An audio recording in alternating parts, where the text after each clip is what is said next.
Section 1. Section 1. You will hear a conversation between a woman clerk and a customer at a cell phone store. First, you have some time to look at questions 1 to 6.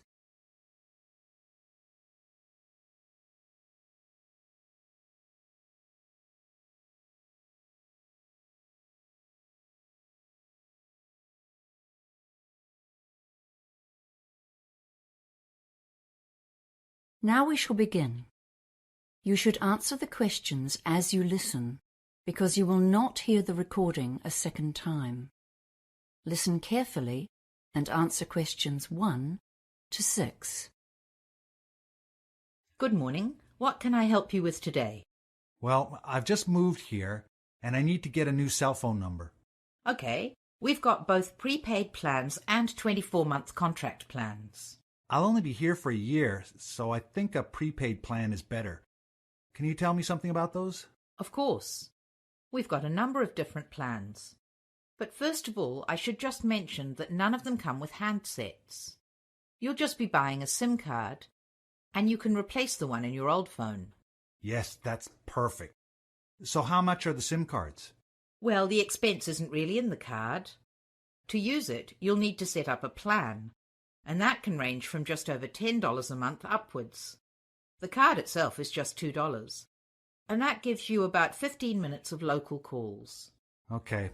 I knew I'd need a new plan from you guys, but I don't have much money at the moment. Can you tell me about the cheaper plans? Yes. Our least expensive is the minimal plan. That's only $12 a month. That's good. But it's for someone who doesn't use their phone very much. You only get 40 minutes a month of talking time. Ah. How about internet access with that one? No, sorry, that's not included. No, that plan's not for me. I'll definitely need to go online. For browsing the net? Or for things like Facebook and WeChat? Mostly social media. It's how I keep in touch with people back home. Well, we do have what we call a social plan. That might really suit you. You get unlimited data on social media websites. That sounds great. How much is that one? That's $40 a month.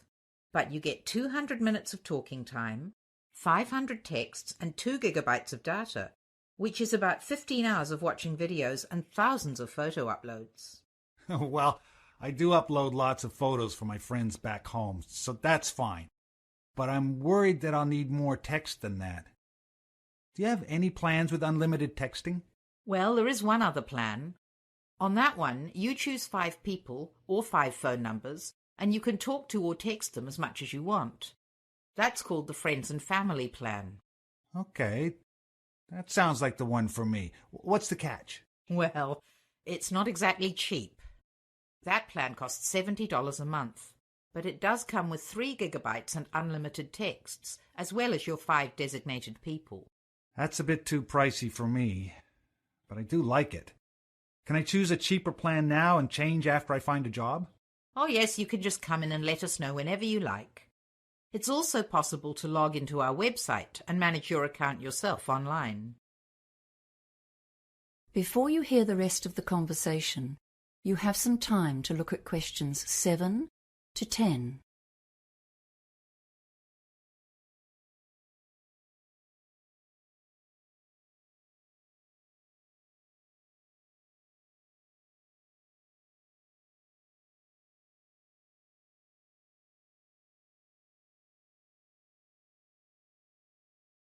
Now listen and answer questions 7 to 10. Okay. I think the social media plan is the best option for the time being. Great. So we'll set you up today. We'll just fill in this sales form. Here's your new SIM card.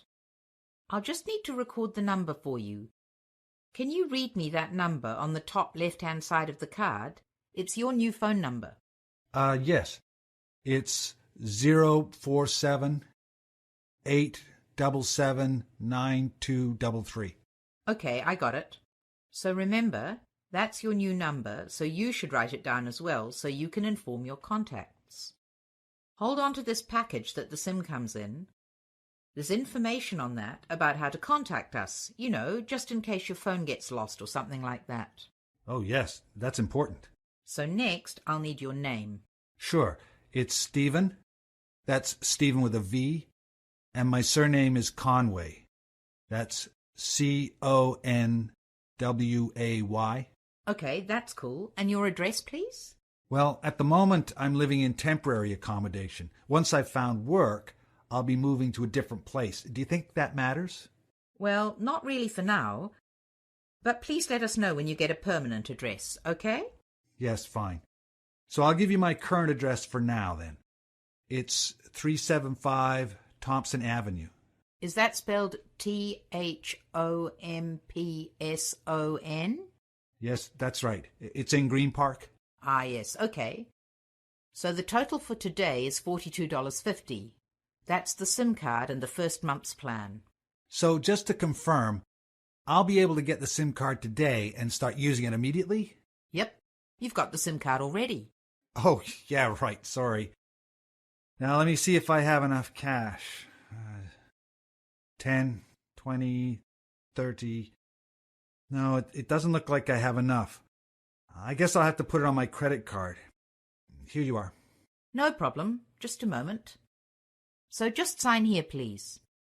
Now, do you want help putting the SIM card into your phone? That is the end of section 1. You now have half a minute to check your answers.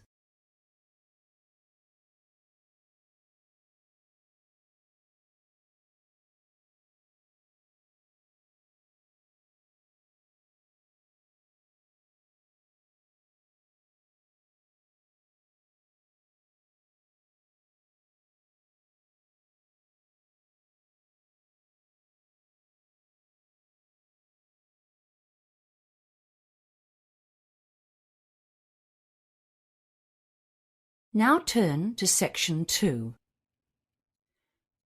Section 2. You will hear a receptionist, Doreen, talking to a group of parents about the Daisy Daycare Centre. First, you have time to look at questions 11 to 17.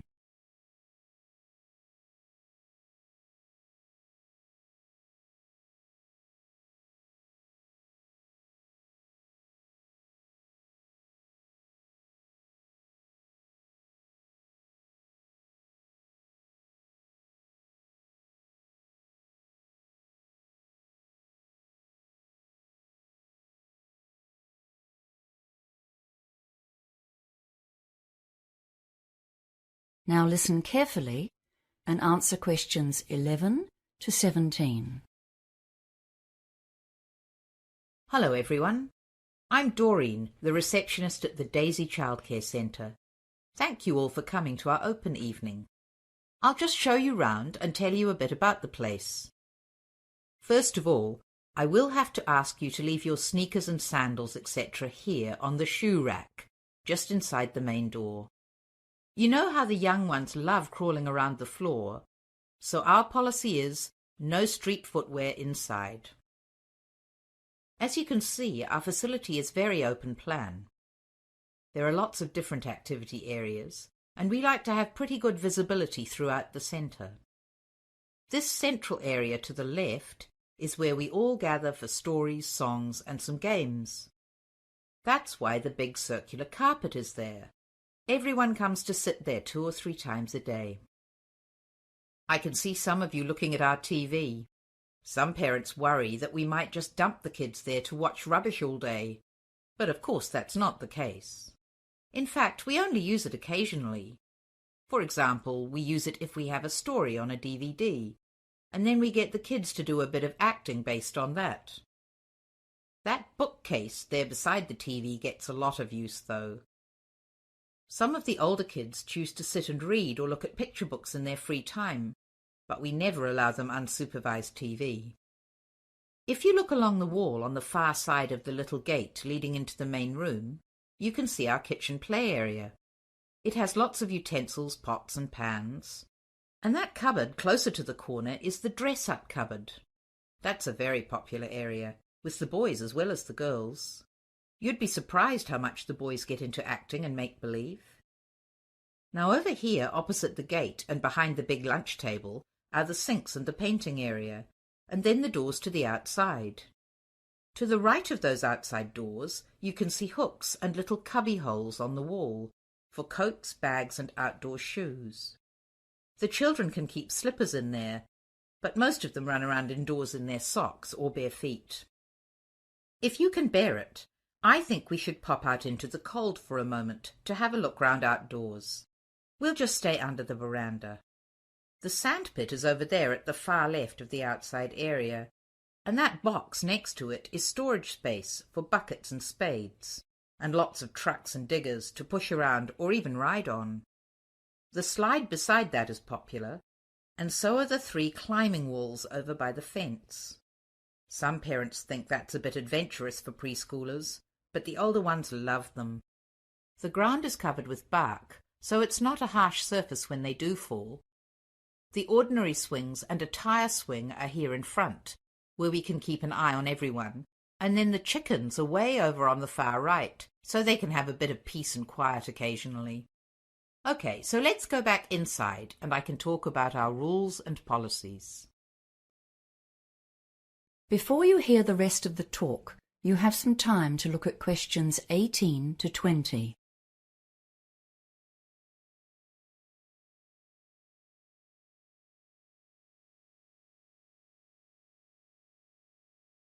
Now listen and answer questions 18 to 20. As you probably already know, the government sets limits on adult-child ratios, but we try to improve on those wherever we can. There are different ratios for under and over 2-year-olds. For the under 2s, the rules are 1 adult to 4 children, and we basically stick to that, except that we have an extra roving staff member with no allocated children who helps out wherever there's a need. The older kids have a 1 to 8 ratio, and again we try to have an extra staff member on site. All of our staff are fully qualified, but we do have trainees from the local polytech at certain times of year. We do have pretty strict rules about pick-up times here. It's a real problem if parents are late, and we end up with far too many kids for the number of staff. So we ask you to be very punctual about collecting your children. We have had to ask a couple of consistently late parents to leave, but of course this is only a last resort.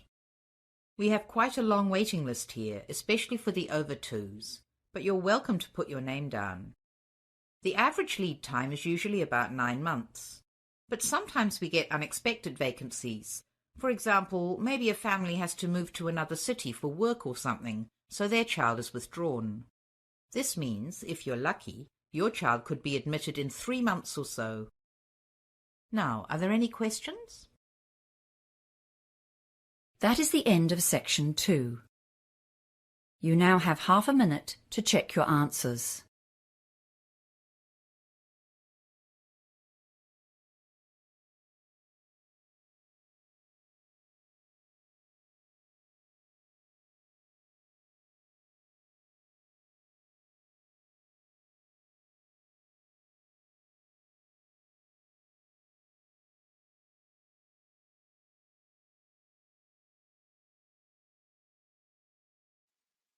Now turn to Section 3. Section 3. You will hear a conversation between a science tutor and 2 first-year students who are being given some practical tips for conducting experiments. First, you have some time to look at questions 21 to 25.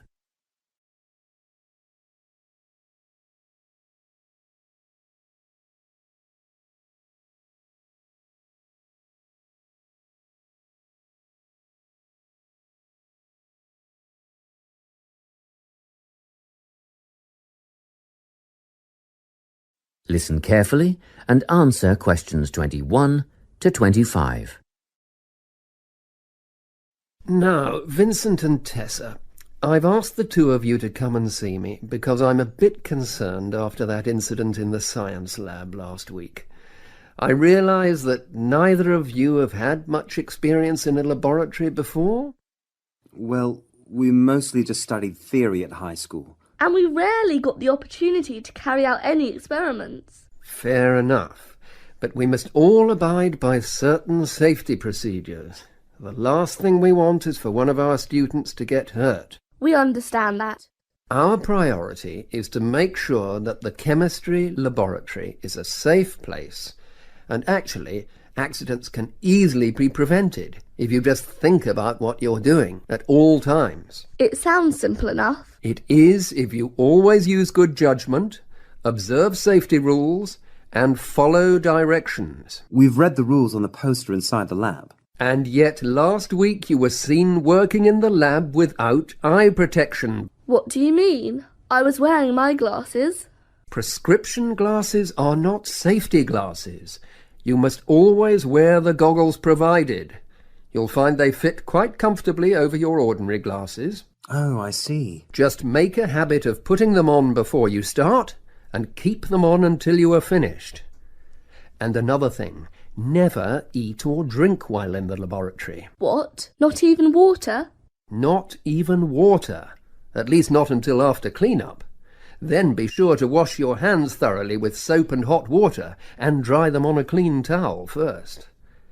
And Tessa, your hair should be tied back when you're in the lab. It's not that long. Still, it poses a hazard when you're working with chemicals or a naked flame. If you can't tie it back or pin it up, see if you can tuck it into a cap or something. Yes, I can do that. Thank you. Now, Vincent, last week you wore a t-shirt and trainers in the lab.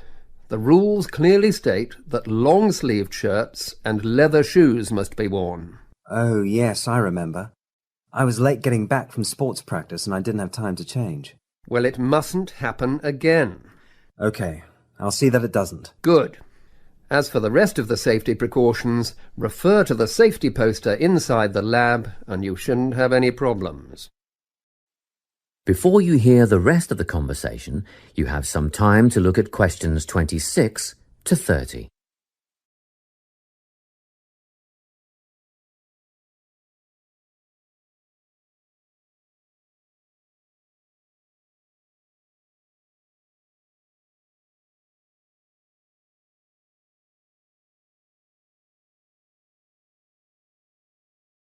Now listen and answer questions 26 to 30. Now, before you go, a word about record keeping. Oh, good.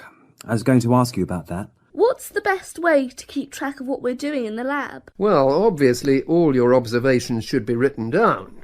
I know you think you won't forget stuff and you'll be able to recall it later, but generally this turns out not to be the case. Written data, however, are a permanent record, and you must be thorough. Organise and record everything in a bound notebook. I use a spiral notebook. And I use a large notepad. That won't do. A book with binding ensures the pages are not easily removed or lost. Oh, and be sure to write your entries in complete sentences. Isn't that a waste of time? Surely notes are good enough. You might think so, but brief notes can be hard to decipher at a later date. Whereas with full sentences, you are less likely to misinterpret data. I make sketches, simple drawings. That's a good idea, Vincent, but be sure to date them. You want us to write the date next to each drawing? Yes. Every sketch and every entry must be dated. What about headings? Use the title of the experiment as your first entry.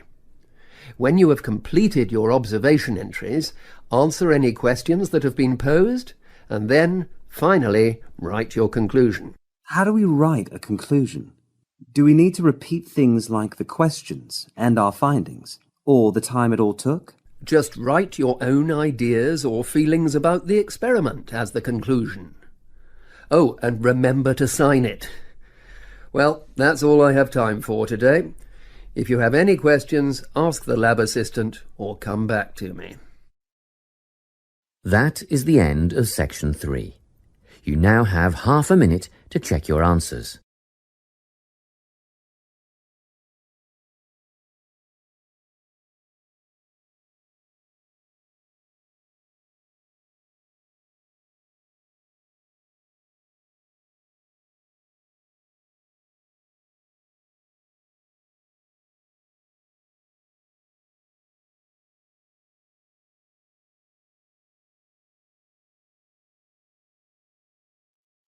Section 4. You will hear a talk on the importance of soil in organic agriculture. First, you have some time to look at questions 31 to 40.